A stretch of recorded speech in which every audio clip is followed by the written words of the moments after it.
Good afternoon. Can you hear me? My name is John Maliska, and I want to welcome you to our 2024 fundraiser for the Freedom Theater of Jenin. It is a pleasure to see so many of you here today. We are excited to raise money for the Jenin Freedom Theater. I think you may have heard that they have been nominated and they're being considered for the 2024 Nobel Peace Prize. We're really proud to be raising funds for them, and we hope that we're going to be sending a lot of funds their way. Originally, we had planned to have a performer named Alaa Shehada here with us today. He is from Jenin, where he lives. He is the founder of the Palestinian Comedy Club. He is a performer that was actually trained at the Freedom Theater. We were thrilled that he wanted to come to our congregation to represent the great works that the Freedom Theater does. There was a problem with his visa. And I admit I'm not a professional theater person, but I've heard that the first rule of theater is the show must go on. So this event today is sponsored by our Human Rights Working Group, as well as the Bay Area chapter of Unitarian Universalists for Justice in the Middle East. And all the members have come together to put together a really wonderful program. This is going to be a multimedia experience. We're going to have speakers, poets, we're going to have videos, slideshows. We're just delighted at all the contributions of the members that allowed today to move forward. If you guys are interested in the works of the Human Rights Working Group, Dolores is here in the back. She has a beautiful neon yellow sign-up sheet. If you want to add your name and email to get informed about other programs that we're doing, we're delighted to see you here again. So at this point, I would like to introduce the chairperson of UUs for Justice in the Middle East Bay Area chapter, Jeff Peckrell. Yes, hello everyone. Pleased to see you here today. And I am not a theater person either, but I have been a fan of this Jenin Freedom Theater for quite a long time, and I'm really, really pleased that you all, thank you, Dolores, for that. I need to hear that. Can you hear me now? Okay? Okay. All right, so I was just saying that I am also not a theater person, but I'm a big fan of this Jenin Freedom Theater, and so happy that you all came today to learn about it. we're going to show you a little video about them telling you in their own words what they're all about. But first, just because I don't believe everybody knows where Jenin is, well, it's in the northern tip of the West Bank in Palestine, Israel. And that's a pretty picture, isn't it, of what it looks like around there. I have not been to Jenin, but I've been to some nearby areas, and it is really beautiful in the West Bank, and I hope that all of you could have the pleasure of going there someday. In spite of all that natural beauty, it's a sad place. There's a lot of oppression there, a lot of sadness, a lot of violence. And you may have heard, for example, a couple of years ago, a very famous and renowned journalist from Al Jazeera named Shireen Abu Akleh, who was assassinated by snipers there, one of many, many things like that which have happened. So the people there are living with a lot. And that is why this theater is so important to them, really. It provides an outlet for young people especially to be exposed to culture and art and beauty. And let's face it, that is what really makes life worth living for a lot of people, isn't it? I mean, without those things, life can be pretty bleak. So I really just strongly believe in the value of a thing like the Jenin Freedom Theater. Here's a few facts about what they've accomplished over their years.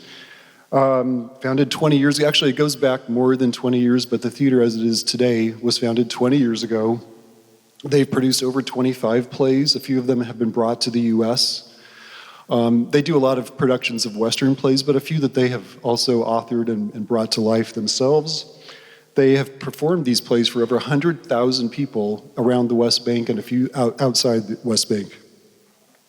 They offer training in acting, photography, and filmmaking. I mentioned how they're an important outlet of creative things for kids and adults also to learn acting, to learn filmmaking and things like that. And You're going to hear them say the word hurriya a lot in the clip I'm about to show you. Hurriya means freedom in Arabic, and this is such an important concept to them. That's what they yearn for more than anything in the world, is freedom. And to them, to be able to act and speak like that is an example of hurriya. I'm going to say a few more words after the clip about the last point. So let's go now to the clip. حرية حرية حرية حرية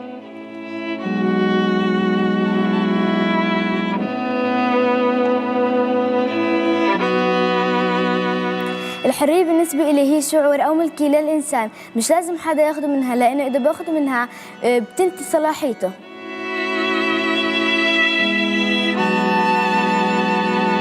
My name is Giuliano, and I am the director of the Freedom Theater in Jenin refugee camp.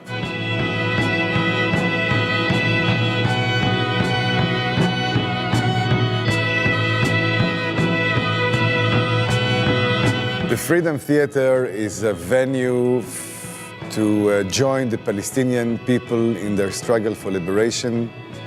We believe that the Third Intifada, the coming Intifada, should be cultural, with poetry, music, theater, cameras, and magazines.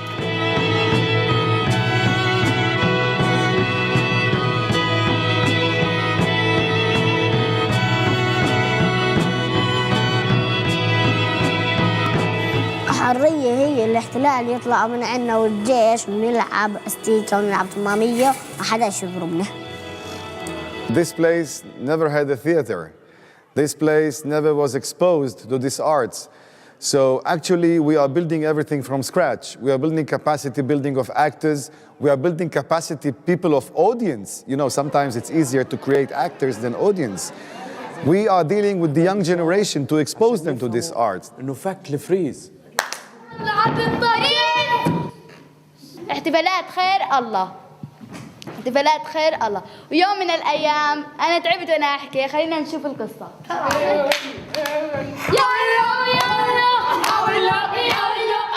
الحرية بتعني لي إنه أعيش بوطن آمن، ما فيش فيه يهود، ما فيش فيه احتلال، وإنه نسافر لبلاد برا ونتعلم اللغات الثانية. The location of the Freedom Theater, and don't let this view to deceive you. We are sitting in the mid of the most attacked and poor refugee camp in Palestine, the refugee camp of Jenin. We are talking about almost 3,000 children under the age of 15 suffering from post-traumatic stress disorder.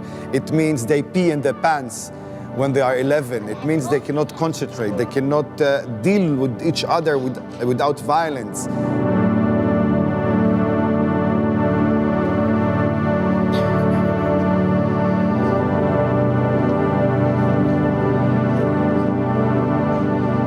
This camp, and look around, is sieged by electric fence all around it. People cannot go out or in unless you have a permit. We have 2 gates, like a big prison. And we are just in the mid, trying to serve this population, trying to bring some normality, some sanity to some people here. رأي بالحرية إنه الواحد يتمتع بحياته وما يضلوش مطارد ورا الجيش والجيش ملاحقينه. يضلوا ينام ببيته مش يضلوا ينام بالمستشفيات. I would say that the Freedom Theater offers the very basic elements of life to children, to people, to grown-ups, to women, to men. Freedom. 1 2 يا سامي اليوم سرقنا كثير حديد. ممكن 100 كيلو. 100 كيلو. أكثر من 100 كيلو. And then, of course, we help him with all the tools are possible around this arts. Cameras, drama therapy, computers, video cameras, lighting, stage, microphones, music, whatever he needs just to flip away from 60 years of occupation. الحرية بتعني لي السلام، والسلام بعني لي الحرية.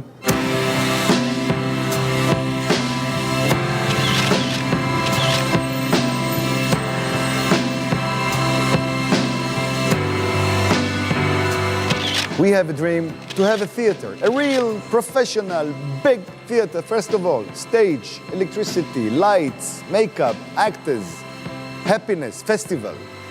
We hope that this theater will generate a political, artistical movement of artists who are gonna raise their voice against women discrimination, against children discrimination, against violence, unnecessary violence against civilians, to generate to bring back the just cause. We are not terrorists.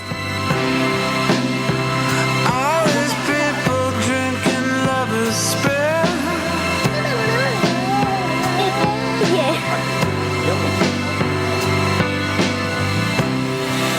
الحرية إني قادر أعمل الأشياء اللي أنا بحبها، سيرك، مسرح، رقص، موسيقى، أي شيء بدون ما حدا يحكي لي ما تعمليش الهواية اللي أنت بتحبيها. To me, freedom is the freedom theater. Huh?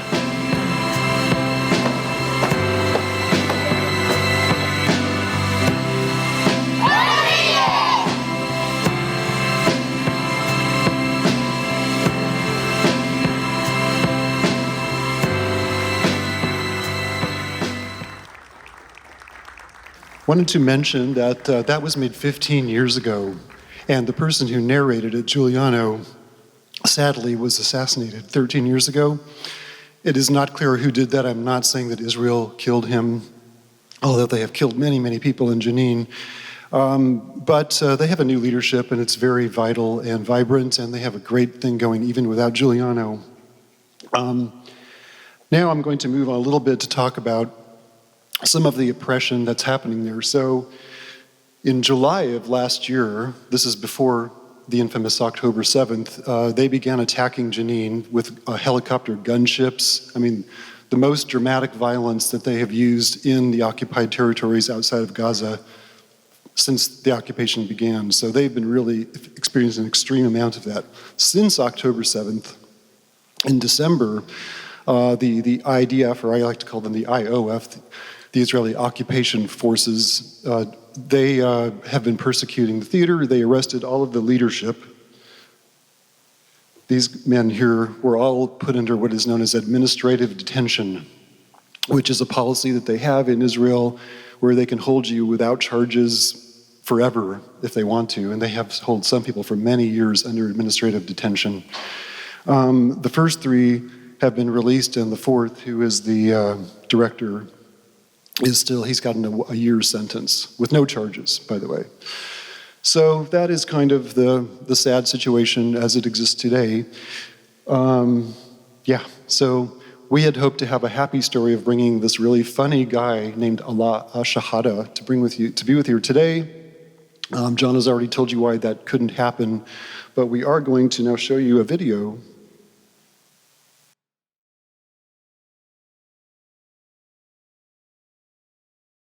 April 2002, Jenin, my city.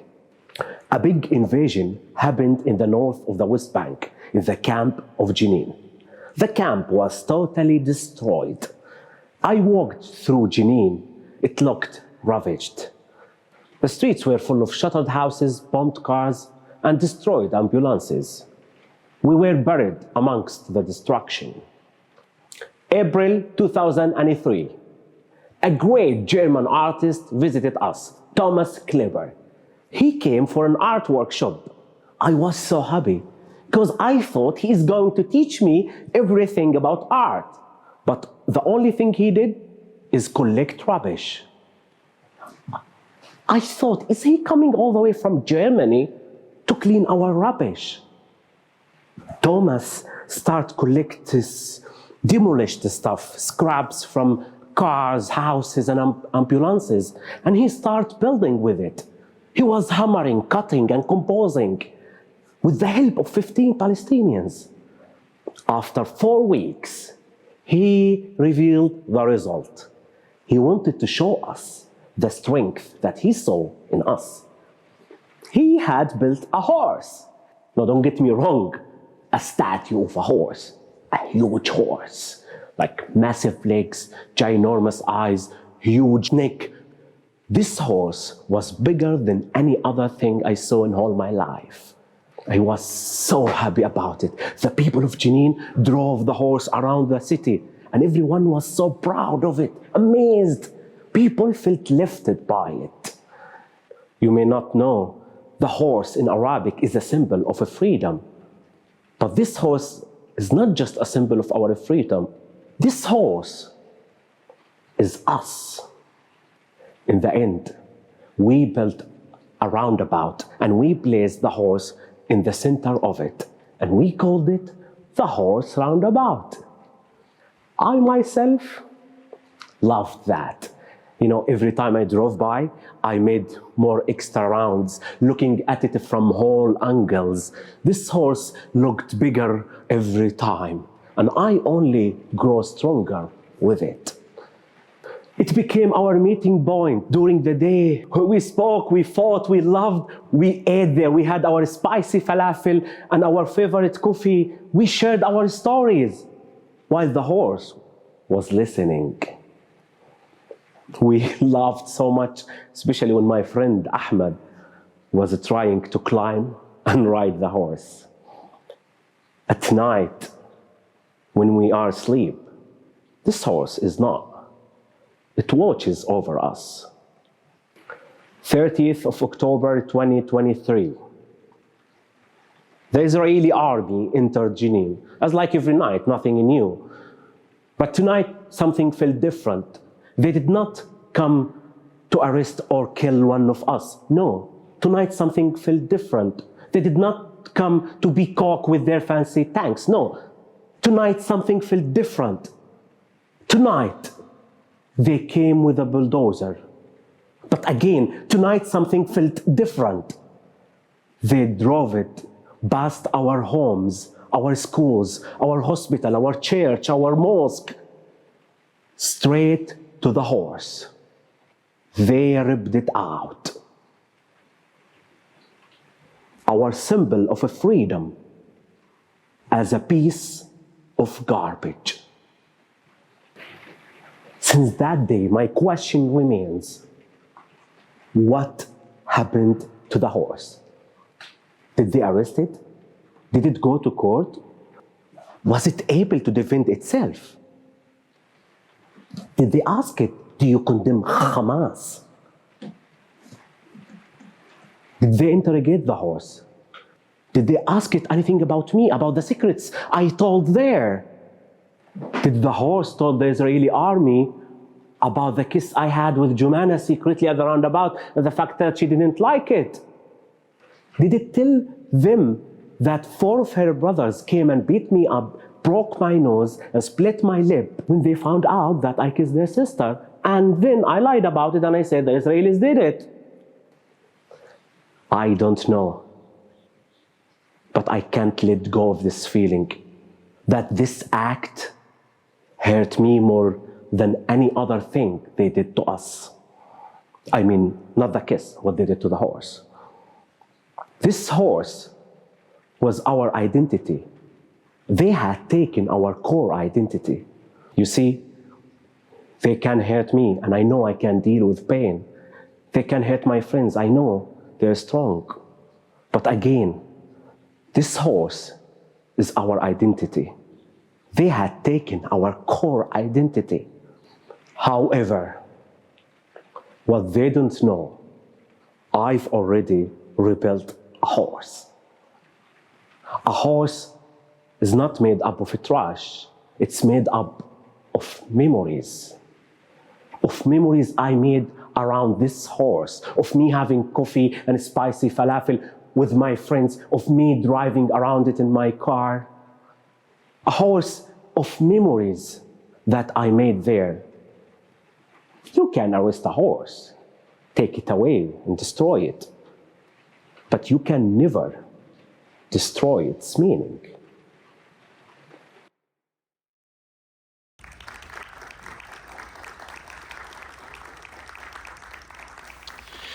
I think we can see why it would have been such a treat to have Alaa Shehada here with us. He's a very compelling performer and speaker. I'm delighted that we had this video. I want to just make a small clarification. Alaa Shehada, he identifies as Palestinian. He's a Palestinian performer.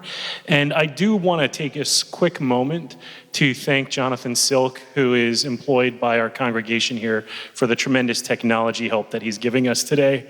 In addition to not being a theater professional, I'm not a technology professional. I do want to thank Jeff Peckrell for the tremendous leadership that he's given the Bay Area chapter of UUs for Justice in the Middle East. You've done a terrific job inspiring us. We're also extremely pleased today to have Dr. Jean Powell. Dr. Jean Powell, who holds degrees from Wayne State University and the University of San Francisco, is a poet and essayist with 5 books in print. She has founded the Meridian Press Works, which has published 20 writers. Dr. Jean has taught in College Summit, OLLI, and Upward Bound programs on college campuses. She has been featured performer in coffee houses, libraries, bookstores, and special events. Her film and cultural reviews appear online. Dr. Jean?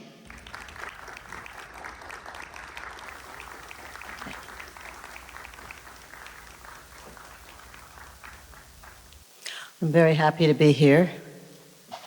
I was invited by Bruce, and also, of course, I've known Reverend John and Reverend Gwen for some time. So I am delighted to be here, especially today.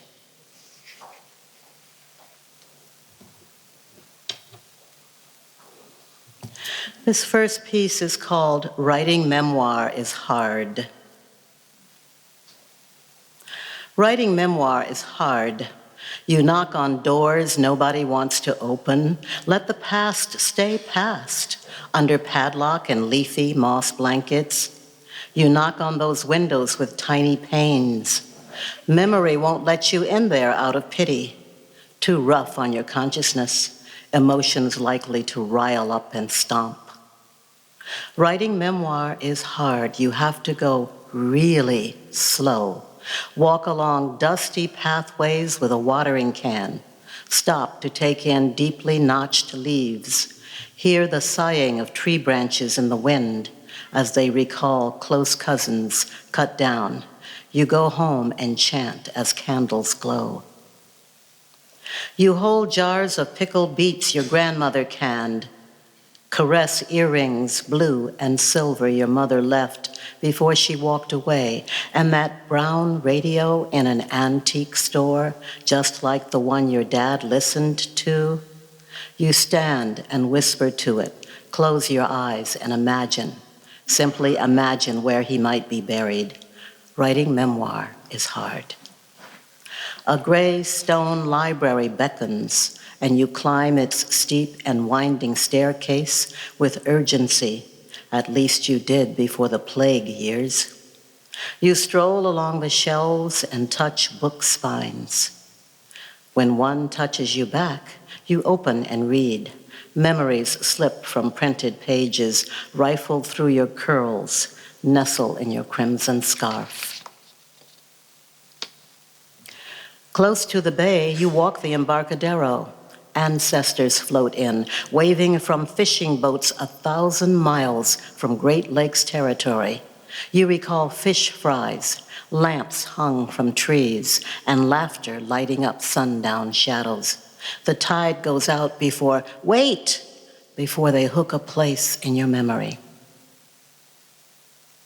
On public transit, electric bus, metro car, people parade past, and you inspect for that trace of yesterday others find in family Bibles and albums bulging with photos posed and candid. A stranger smiles and greets you by your birth name, unknown out here on the West Coast. What are the archangels trying to tell you? Start with the little girl first. You know, the one with long braids on the cover of February Voices. Find her again. Won't be easy, but gain her trust, and the cadences will emerge, will outshine manufactured dreams, break through your silence. This memoir business is hard, but where else are you to go?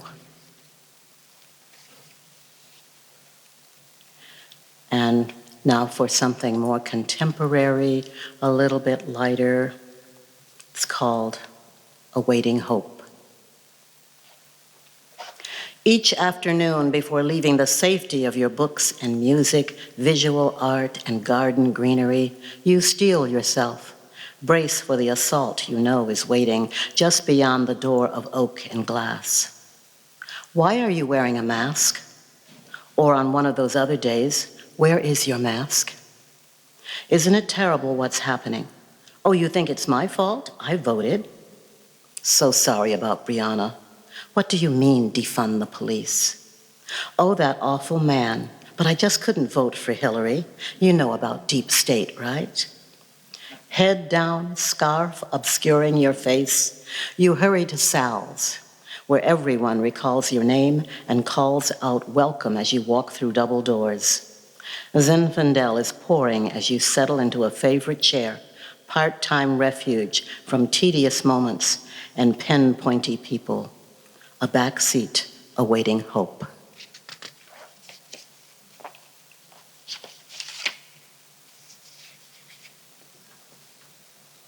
The issue never changes. Okay, scream, whisper, pantomime, and smoke signals. Dance up a storm. Narrate the issue on drums, no matter. The issue is always the same. Move over, give me some room. I need air to breathe too. My labor earns me a place at the table, not outside the rear door waiting for crumbs. You may be taller, but I am closer to Mother Earth. You may be able to lift that fallen tree, but I can heal the sick and soothe a newly born child. Your house is big. I am happy to be guided by fireflies as I sleep in the forest, but I can't do that if you cut down the trees to build your house. Your warships patrol the horizon and you rule the high seas, but your sailors have no food unless my fishing boats have room to harvest.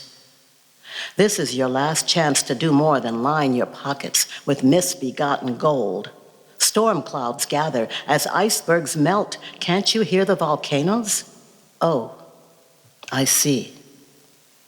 Now I understand. You hear your own screams through the smoke and ashes. No one else can get through.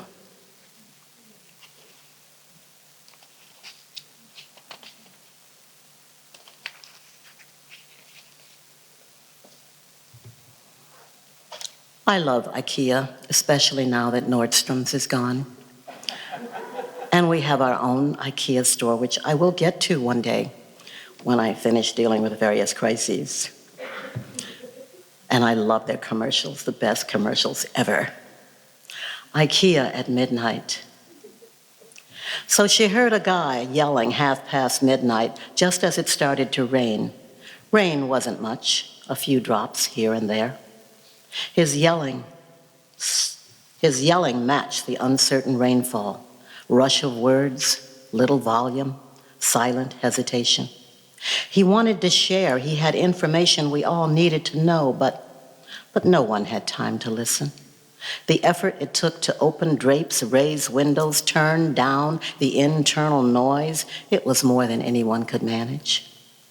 Next to the man in the rain was an IKEA lamp, discarded by her neighbor for a newer one. The man in the rain uprighted the lamp, adjusted its shade, and suddenly it gave him light, gave warmth and clarity to his voice. Do you see what I'm saying? How important it is to listen to the rain, to Mother Nature, how important it is to shelter each other, to not abandon hope? Raindrops intensified his speech and upward gaze. So she heard this guy yelling as she threw her husband's suits out of the window she finally opened. Thank you, he said. But she could not hear the man lit by IKEA's lamp. She was done listening to him, to anyone. This is called fake news. The sky is falling. No, wait. Chicken Little was mistaken, just an acorn. But on her way to tell the king, she tells others, did she even say that? Did the king reprimand Henny Penny for dropping an acorn on her little head? You know how these stories get out of hand before you know it.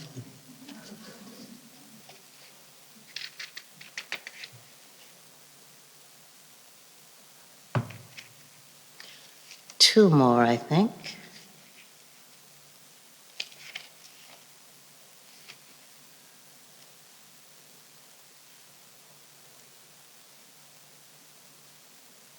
Oh, here we go. Show some restraint. Please, I appeal to you. Show some restraint. Stop blaming yourself. Self-flagellation and crying in public, that's so last century. No need to feel guilty. We have a pill for that now. That truckload of acorns never park on a hill. Oh no, stop crying. You'll exhaust your reservoir of artificial tears. All those dead chickens and a surfeit of acorns. Look, just scoop up the birds, quick roast them on that giant grill next to the graveyard. No more desperate scrounging. A hot meal for everyone, just this once, for everyone.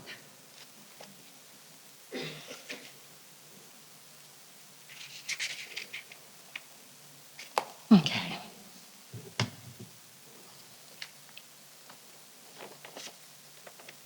I didn't have a Christmas. I couldn't.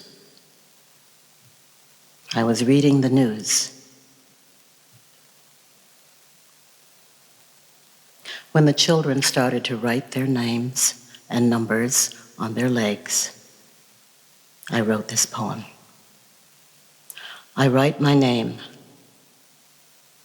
Empty your arms of all they own, ever owned, in the embers of light. The sun hides, ashamed to witness all you have lost. Young ones smile, looking at you for reassurance, for all the light you cannot give, the generations lost, honor forever torn into fragments. You search for the angels obscured as carnage reigns, absent as they prostrate themselves before God and beg mercy for human charges. But the mercy window is closed. You will be late coming back from wherever you've been, holding close the still warm keepsakes plastered on your hair, your face, your shell of a body. You wrote names and numbers on children's brown legs and pressed face to face last night, so you would remember in any realm where you found yourself. And the rocket's red glare, the bombs bursting in air, shrieking spilled onto your irises, wailing wafted through the smoke, and olive wood teething rings burst into flame. Thank you.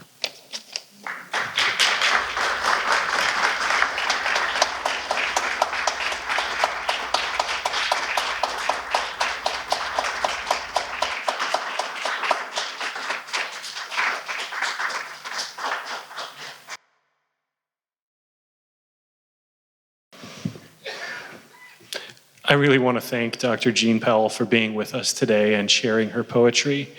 I think in the Bay Area, we are phenomenally fortunate to have so many culturally talented people and innovators here. And she mentioned that she's here under the invitation of Bruce.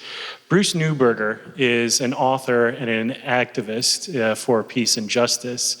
And Bruce, do you mind standing up or waving?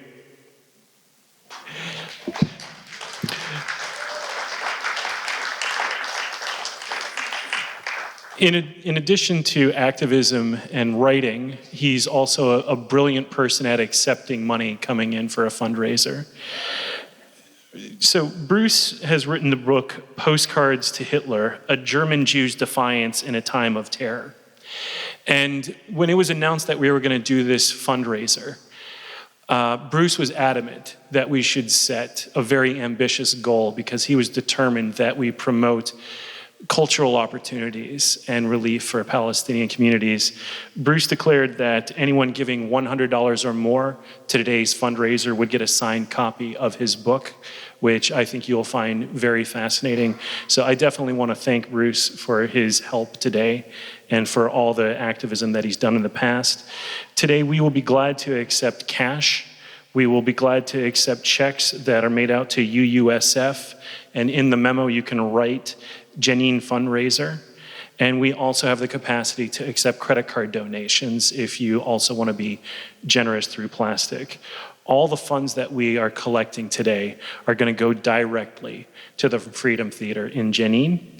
And at this moment, I would like to present another video about the challenges that the theater is facing. Well, the conflict between Israel and Palestinians is also playing out in the world of culture. Theater projects open paths of expression for Palestinian kids. DW's Rebecca Ritters went to Jenin in the occupied West Bank to visit one such project, an institution offering young people in the city and in a neighboring refugee camp a way to think about the past and act on the future. In here, it's 1920.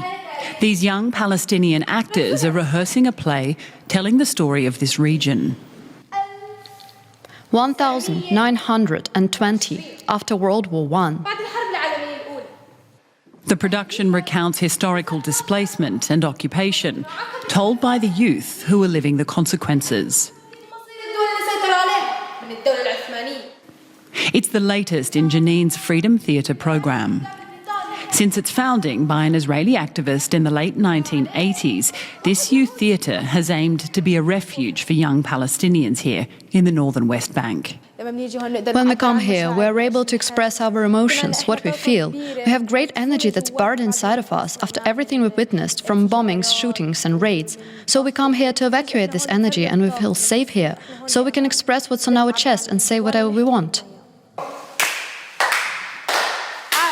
But not only that, organisers see themselves as freedom fighters, very much part of a resistance movement.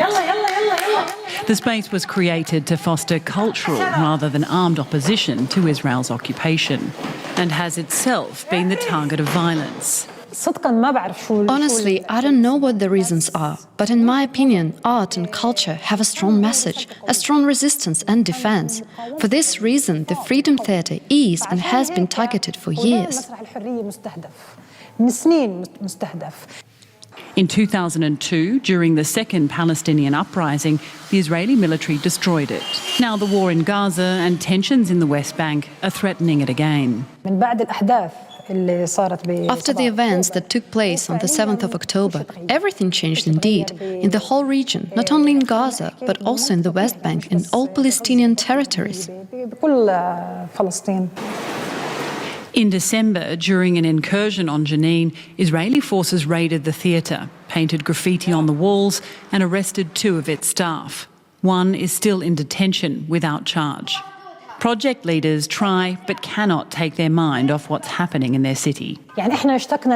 We miss ordinary life. We miss not worrying about what could happen in 2 hours. We constantly hear the sound of drones in the sky. Yet despite the fear and the pressure, organisers continue with their part in what they call resistance. I hope that one day that we in the West Bank, Palestinians living in Israel and those living in Gaza, we find the freedom and independence we aspire to. Because it's impossible to keep living this way.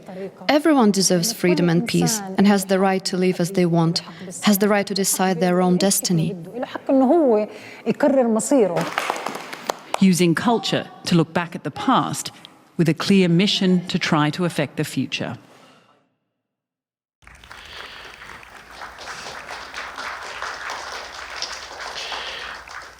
It is our great privilege to have Leon Kunstenaar, a photographer who has documented the pro-Palestinian movement over the past 6 months. Leon is going to show us a sampling of some of his powerful photos. Leon was born in New York City to a Jewish French-speaking family who fled France in 1939.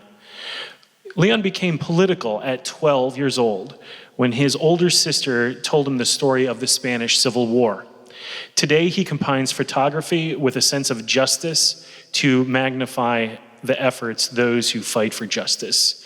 He is a volunteer for the Indy Bay collective. He lives in Marin with his wife, Pat, who's a psychotherapist. He has 2 daughters, 3 granddaughters, and a grandson. Please welcome Leon Kunstenaar.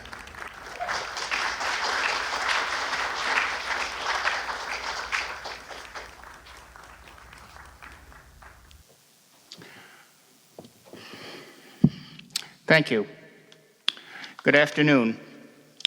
First, I'd like to thank Bruce Newberger and UU for inviting me to show some of the photos I've taken at Bay Area demonstrations against the war crimes that Israel is committing. The photos have been linked to on my related news posts on the Indy Bay website. Later, you can grab one of the Indy Bay stickers on the table at the front and get the link to the website. Photographing protests is my retirement gig. With the horrors we are hearing from Gaza, I have more to do than I could ever have imagined.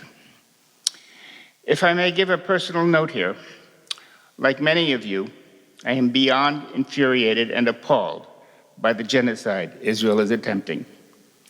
In 1947, my Jewish family went to Europe to find out about the fate of friends and family. I remember sitting at kitchen table conversations where the grown-ups told of the terrible things that had happened.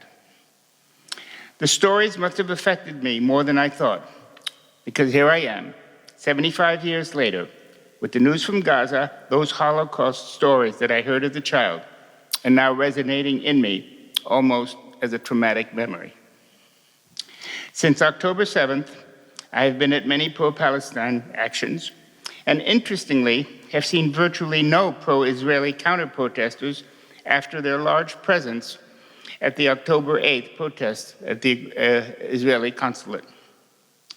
I would like to think that as the enormity of the Holocaust Israel is perpetrating became apparent, many thoughtful pro-Israel people are beginning to feel a bit uncomfortable. So we begin with the October 8th action at the Israeli consulate on Montgomery Street, the only time there was a large number of pro-Palestinian demonstrators. I took a bunch of pictures of them.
This was 2023, December 16th in Oakland.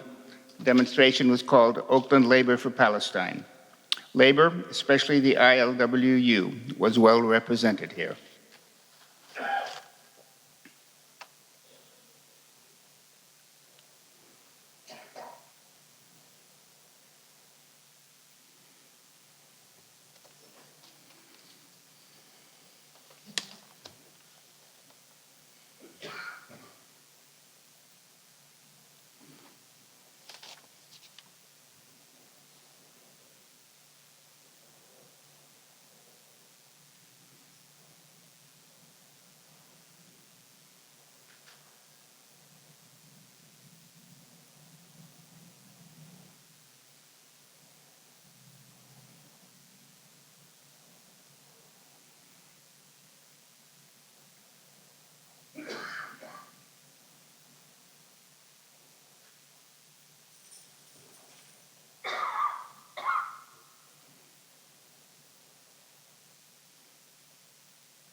This is on 2023, October 20th. It's called SF Mural for Palestine. This was at the Federal Building on 7th Street. Here we see one of David Solnit's amazing street murals. He's done many of them, and he has done them at many demonstrations.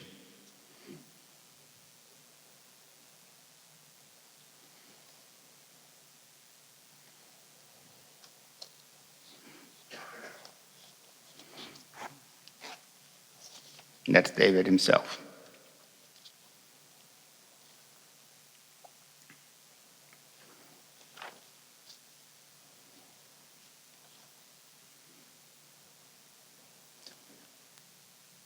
Typically 50 to 100 people get to work and create a mural in no time.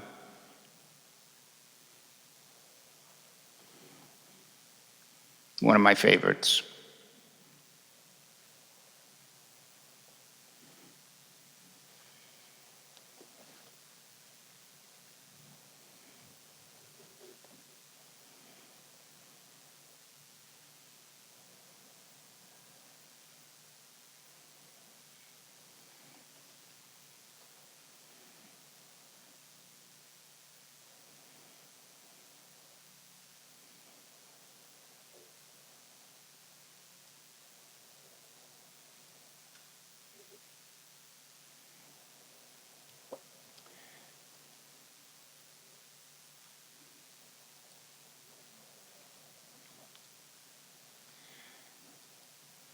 This was a demonstration at City Hall on January 8th, 2024.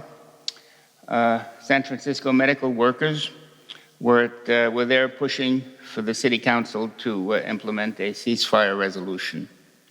And they had a very impressive die-in there.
This demonstration was on November 24th, 2023.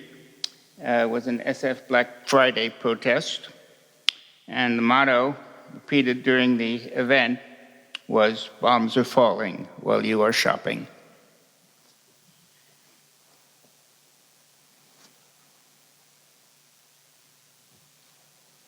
lot of young people there.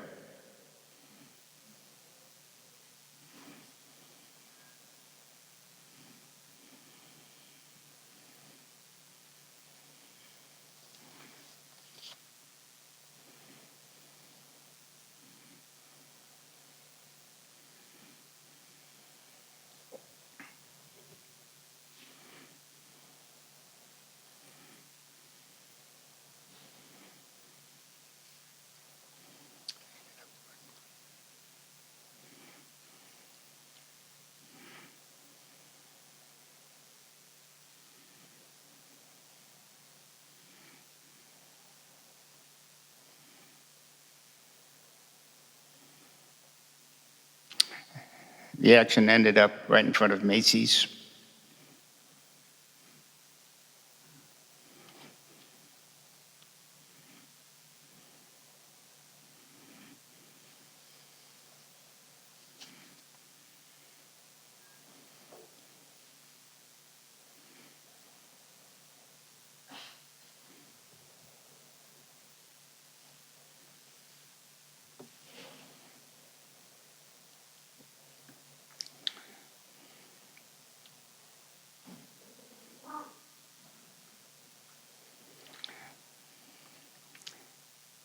This was an action at Lockheed on Battery Street, organized by Code Pink, and the lady with the pink sweater there is Cynthia Papermaster, and she's the local coordinator of Code Pink, and she has been at many, many demonstrations and organized many of them.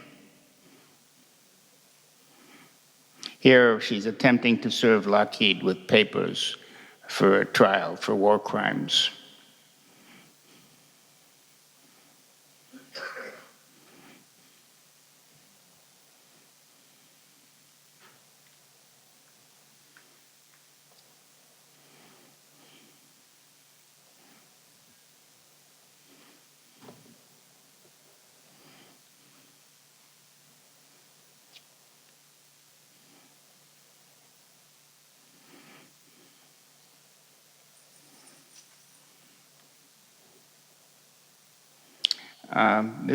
Let me go back to this here.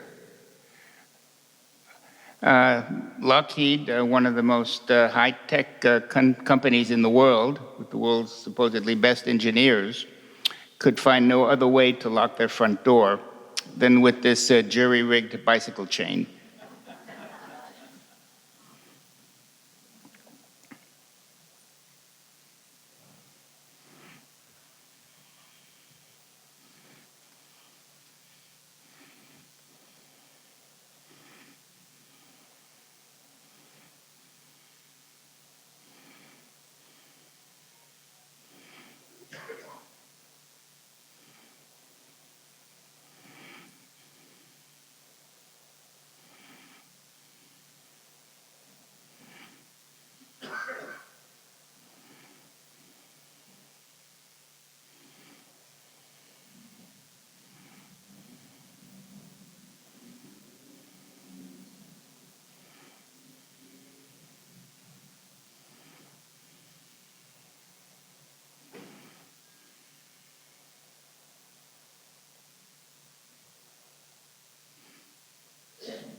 This was on February 2nd, 2024, at the Richmond refinery, the Chevron refinery, and the demonstration was entitled Richmond Chevron Out of Gaza.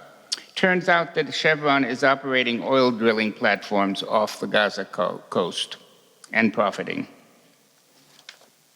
And that's one of David Solnit's murals. I didn't take that picture. It was given to me by somebody with a drone.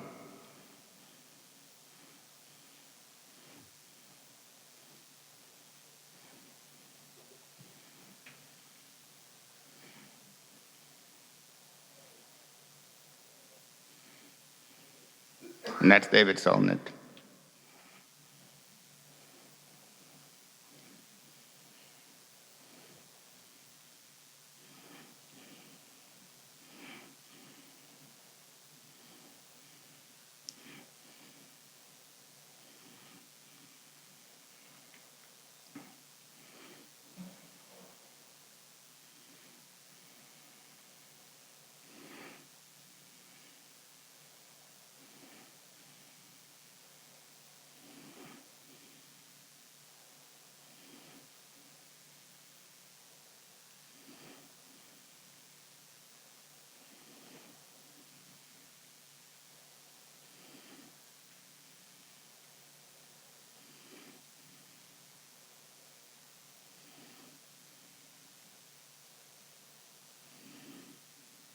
That's the mayor of Richmond.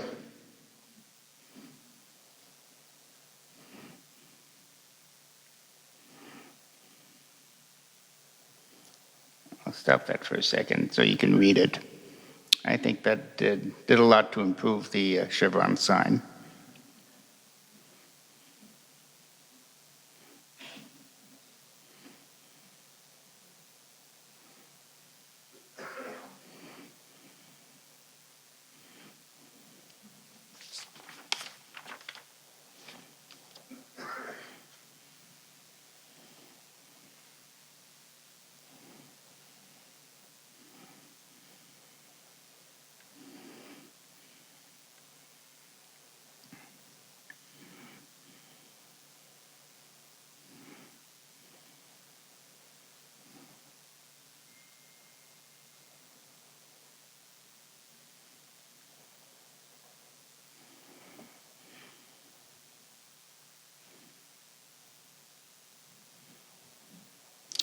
This was at a San Francisco demonstration on March 2nd, 2024, called SF March for Palestine. The march was stopped a block from the Israeli consulate and ended up with a bit of a confrontation with the San Francisco police.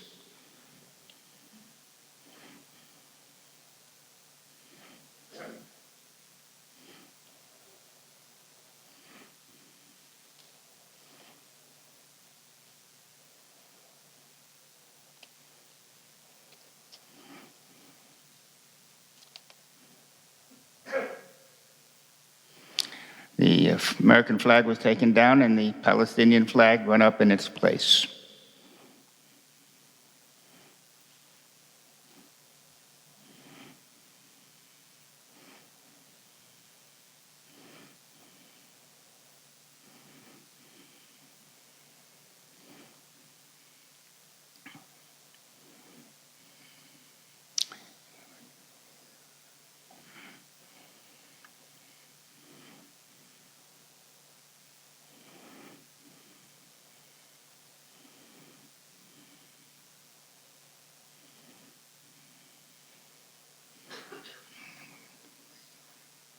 Young women seem to be in the forefront of this movement.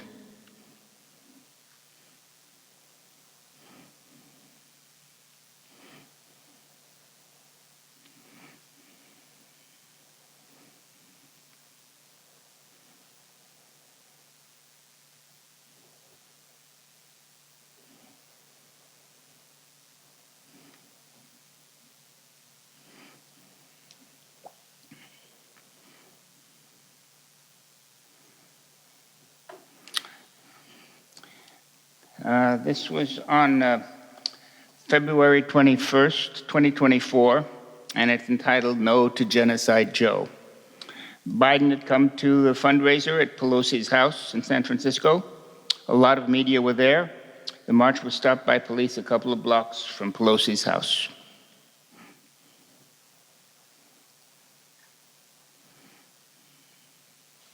That's Cynthia again from Code Pink and her dog Lucky. A lot of media.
Here we have another action in front of the Israeli consulate on December 22nd. A very effective demonstration.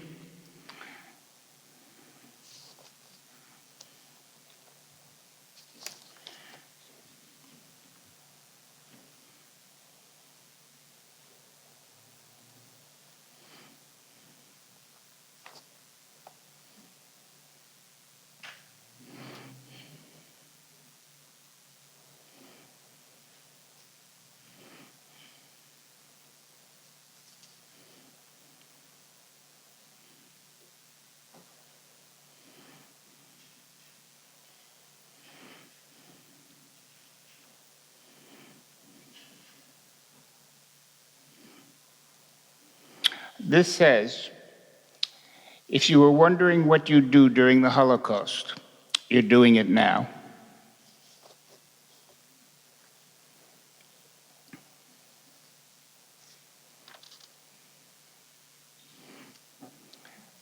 A driverless car had the audacity to come and drive by the demonstration. And apparently its AI algorithms did not account for justice for Palestine. It just stood there, immobilized, a sight to behold. The police came by to tell the driver to move, but of course there was no driver. Eventually they did get it to get out of the way by removing all the signs and the pretend dead Palestinians from the hood.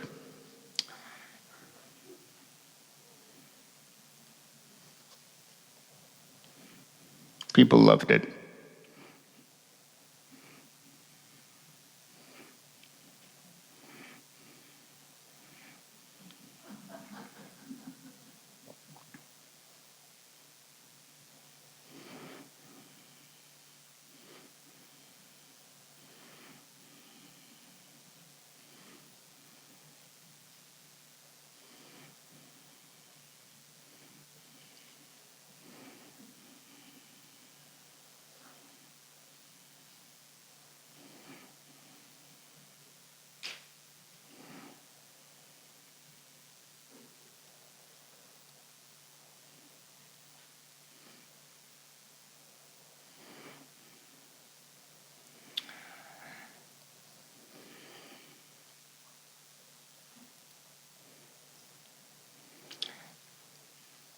This was entitled November 2023, Children and Doctors Demand Ceasefire. Lots of cute children here. This was in front of the BlackRock San Francisco headquarters building.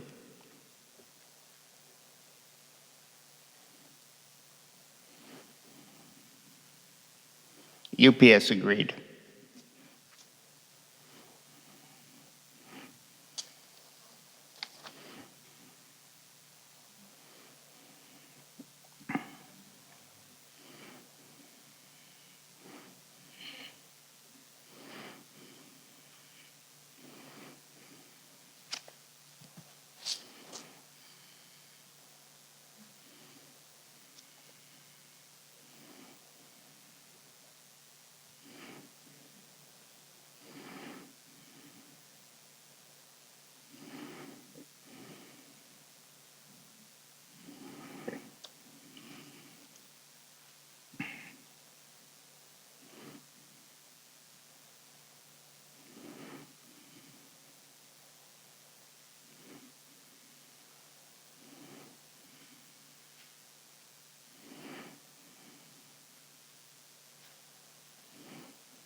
That's David.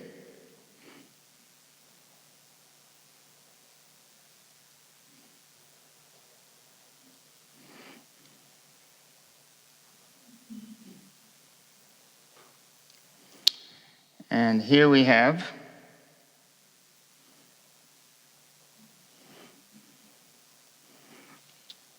noisy action at Israeli consulate. Hank Pellissier, his group is devoted to raising rackets at the Israeli consulate and other venues, and his outfit is called Raccoon, Radical Anti-Capitalist Collective of Outrageous Noise.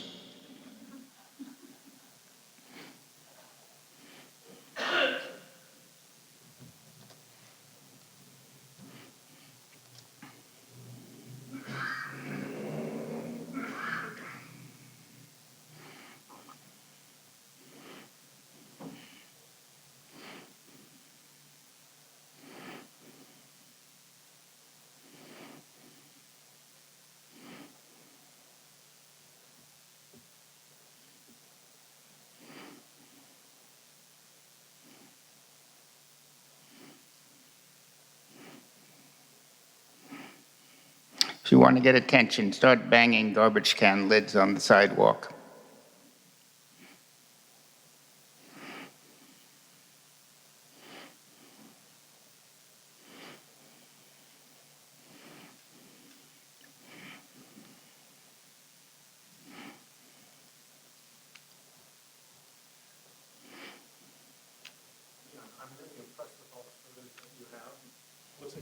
every demonstration. Pretty close. occurs in the area. Got one more event here.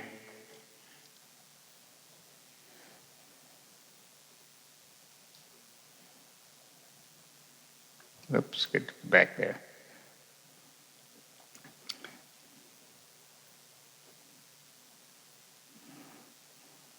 This was high school kids at the San Francisco Unified School District.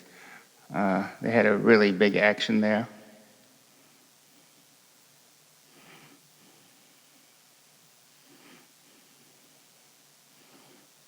The keffiyeh is the necessary fashion accessory for the well-dressed protesters these days.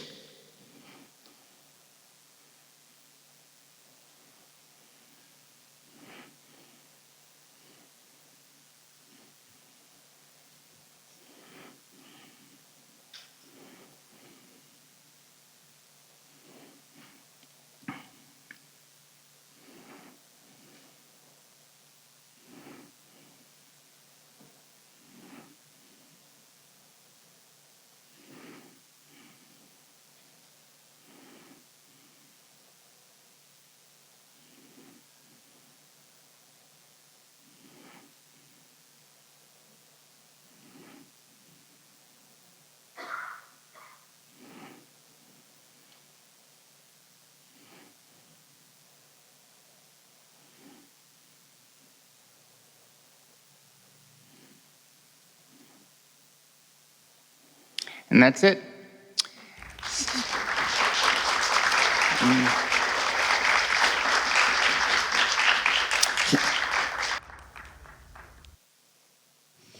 I want to thank Leon Kunstenaar for being here today and for all of his work documenting all the different actions and demonstrations in support of Palestinian rights.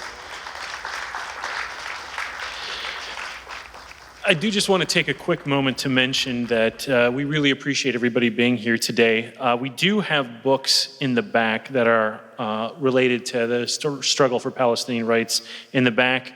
You can also sign up for UUs for Justice in the Middle East. I do want to thank the Bay Area chapter of UU for Justice in the Middle East for their organizational capacities today. We're also very pleased that we could provide lunch. This came from La Mediterranee restaurant on Fillmore Street and Noe at Market. We also want to thank Reverend Meg Whitaker Green, who's here. Meg, could you wave? Meg baked us fresh pizza in, you went to the pizzeria and cooked it yourself, right? Right. We also got tremendous organizational help from the members of Unitarian Universalist San Francisco Human Rights Working Group. So it's been a tremendous collective effort that we are very appreciative of. I'm very appreciative to introduce our next speaker. Corey Weinstein's poetry has been published in the Ekphrastic Review, Abandoned Mind Poetry, Vistas and Byways, The New Verse News, Speak Poetry of San Mateo County, the Forum of City College of San Francisco, California State Poetry Society, and Jewish Currents. He also wrote a singspiel, Erased at Babi Yar, the SS and Me, performed in 2016 during the 75th anniversary of the 1941 massacre at Babi Yar. He is a retired homeopathic physician and a longtime prisoner rights and human rights advocate. In his free time, he plays the clarinet in a local jazz band, his synagogue choir, and woodwind ensembles. Please welcome Corey Weinstein.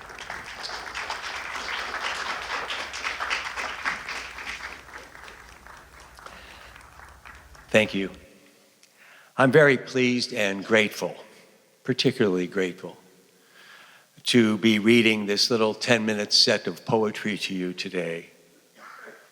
And thanks a lot for that very kind introduction. I'd like to begin, though, with a poetic reintroduction of myself, and then we'll move on. I am who?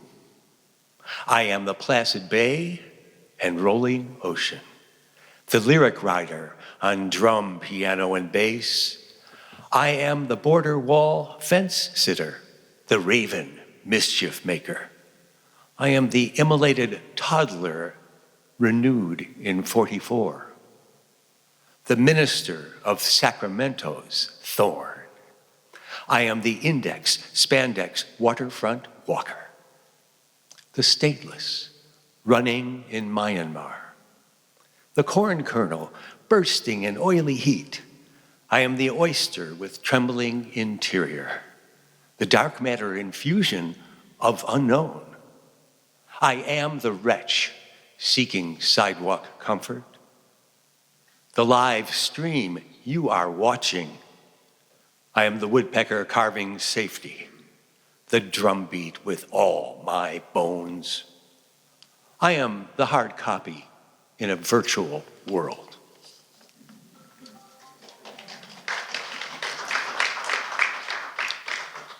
This next poem is actually an ekphrastic poem, and the picture, which is its inspiration, you have on your table or has been passed to you.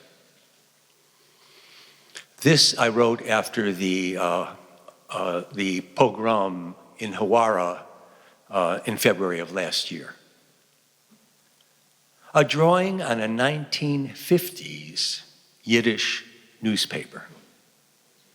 One of the last years, the Yiddish Daily Forward was published in Chicago by an anonymous artist in Chicago.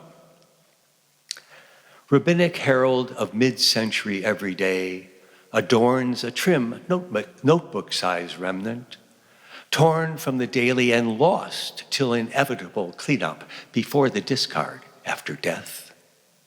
Archaeological remains of then as now, from observant head cover to fringes, the rabbi stands flowing in robes with ritual prayer shawl, beautifully rendered in black broad-tip pen. His shofar blows up to the clouds and the news. 17-year-old girl fell 168 feet from the Eiffel Tower. She's doing well, but not the 7-year-old boy who entered an alley doorway for a heart operation turned tragic swindle. And the rest. The horn blows the veil off the problem of evil, exposes new news about the World War II Nazi occupation, enlivens talk about the evolution of Yiddish, pleas for donations to buy Hanukkah gifts for kids living in the haven for the harried Jews of Europe. Israel, where Yiddish was discouraged at best, where religious nationalism seemed a vibrant dream that satisfied into triumphant racism, that keeps others in ghettos of separate justice, ensures the displacement of the Palestinian people, completing a colonial project where no one is innocent and only one side has power. That broke my heart.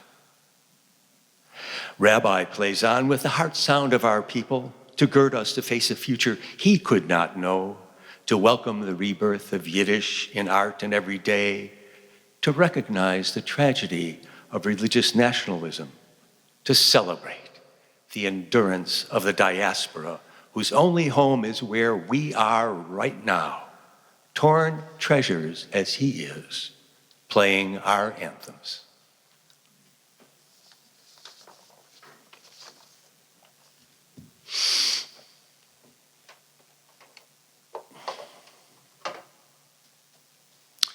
These next poems were written after the start of these current troubles. I'm happy to talk about how I characterize them, but after the reading. He talked about Gaza. I'm sorry, wrong title. He asked about Gaza. Tears obscure the present, lives torn, bloody then and now, piles of trauma, mass graves, open air prison reeks, rubble buried death stench, tombs with meager riches, expulsion order, leave or die, belongings on the sidewalk, just walk, drag, weep south. Millions subjected to dependency.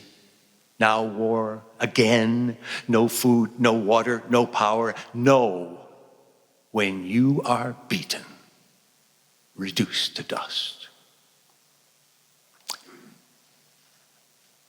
Can't they see they are doing what was done to them?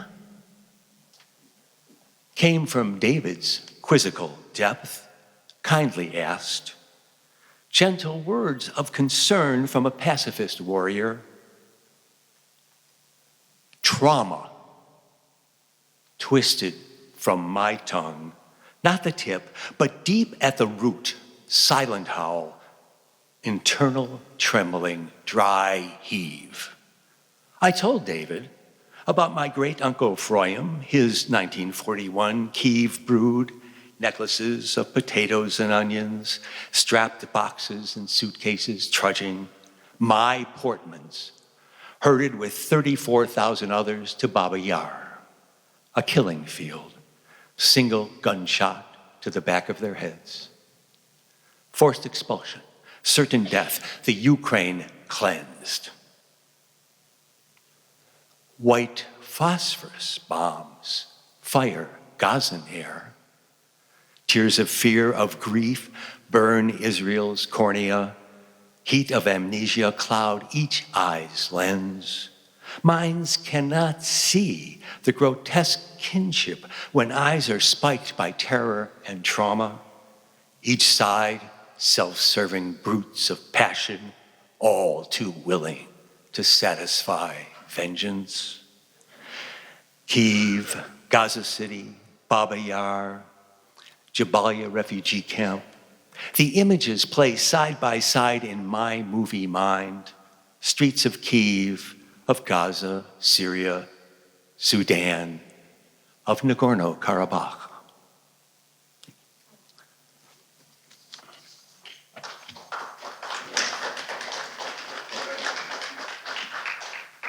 Okay, this next one can be thought of as maybe a series of haikus.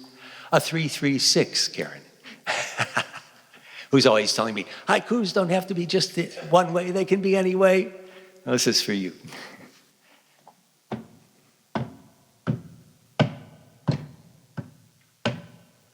Blood cousins waltz. They kill us, we kill them. 48, us and them. Deeply sad, caustic tears. Who wants peace? Overwhelmed. Each has cause, history. Who wants land?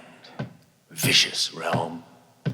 Vengeance thorns, worn by all. Bloody gold, diadem. Hatred rules, children killed. IDF, world condemns. Brute has jets, prey small arms, US bombs. What now then? Spades dig shafts, dig mass graves, genocide. Stopping when? Blow for blow, each fresh wound. Will it end? Can it end? Prince of Peace, Christmas scrapped. Eastern Star, Bethlehem. Have a prayer? Say it now. And we say, now we say amen.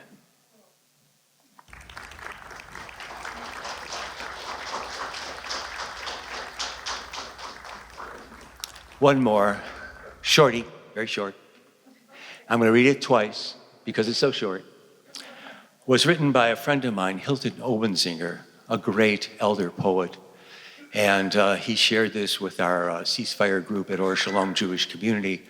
And I asked him if I could share it with you today, and he said yes, as yet unpublished.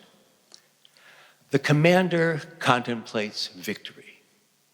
The commander contemplates victory. Kill World Central Kitchen, kill the buffalo, kill the food. The weapons are in their stomachs. Sprinkle some salt and pepper on rubble. Eviscerate the rockets in their heads. Once they are too hungry, they will fall, and we can feed them to our starving dreams. Kill World Central Kitchen. Kill the buffalo. Kill all the food. The weapons are in their stomachs. Sprinkle some salt and pepper on rubble. Eviscerate the rockets in their heads. Once they are too hungry, they will fall, and we can feed them to our starving dreams. Thank you very much.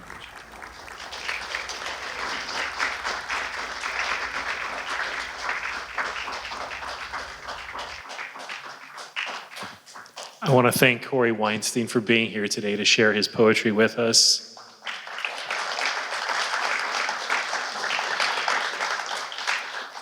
I want to mention that the lovely lunch that was brought from La Mediterranee restaurant, that was generously provided by Dolores Perez Heilbrunn, that's there in the back. Dolores has done a tremendous job with the Human Rights Working Group. Thank you so much, Dolores.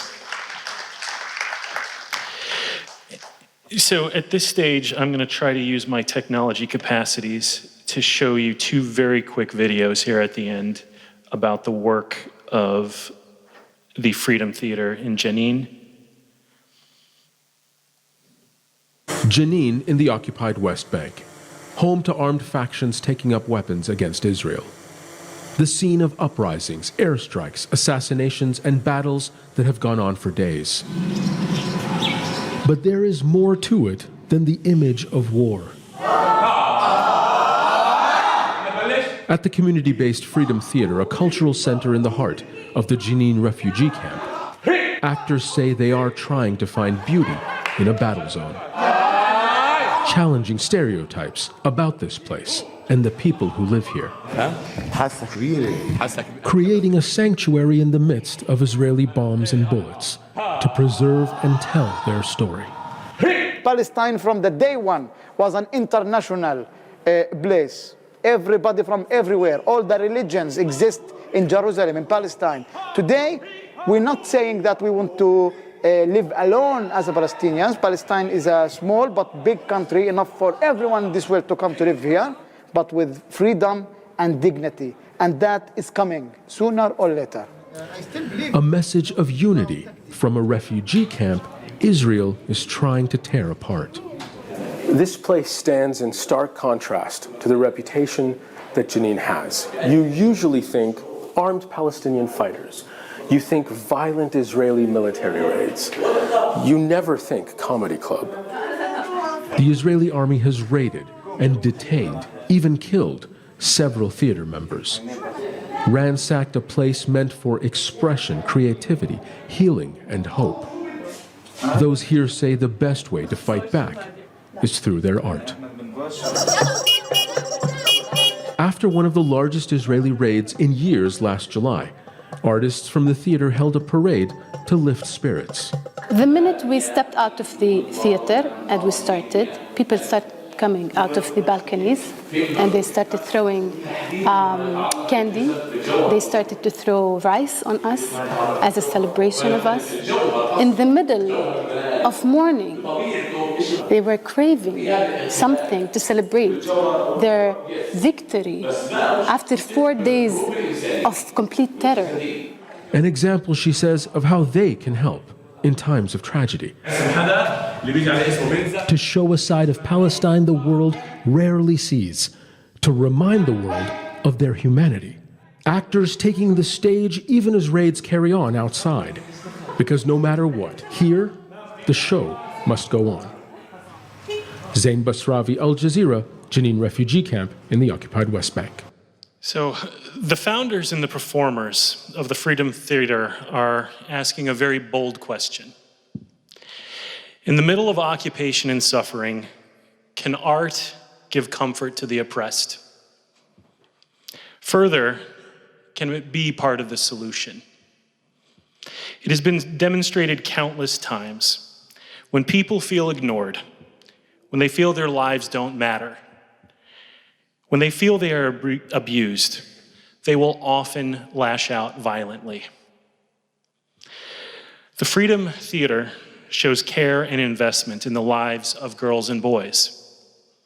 When they perform in different communities under occupation, they instill hope and a dream for a better day. They do it peacefully and pro-socially. It's obvious why the Freedom Theater is in the running for the Nobel Peace Prize. We've seen the challenges that they're facing at their theater and in their broader region.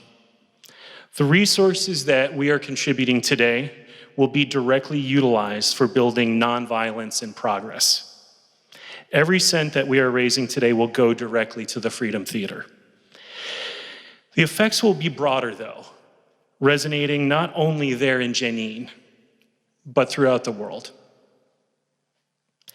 It's a demonstration when we contribute to the Freedom Theater that we believe in a more peaceful and a more just world, and that we are ready to build it. With this in mind, we would really hope that we can raise as much funds as possible for the Jenin Theater. Many of you were incredibly generous on your way in. What we're hoping is we've had so many people come forward to say that they want to donate and make sure as many resources as possible can come in. This morning, 2 people brought in checks for $1,000 to make sure that the Freedom Theater could succeed. This is a room filled with tremendously generous people, and I admit I know very few rules of theater. I know very few rules of doing grassroots fundraising, but in every successful grassroots fundraiser I've seen, there's been a hat passed around. I wonder, is there anybody else that feels compelled to donate $1,000 to the Freedom Theater today?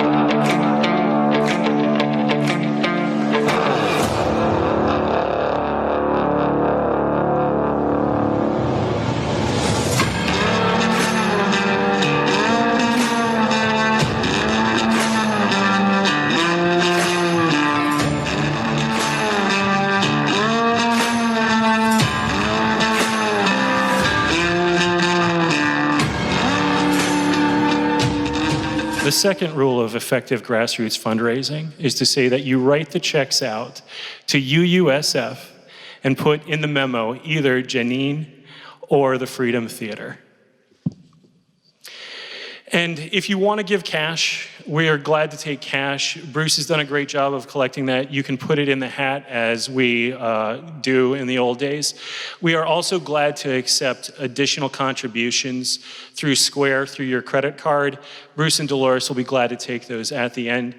This has been a wonderful event. We're so happy that all of you could be here today, and we look forward to talking to you more about the Jenin Theater. Thank you so much.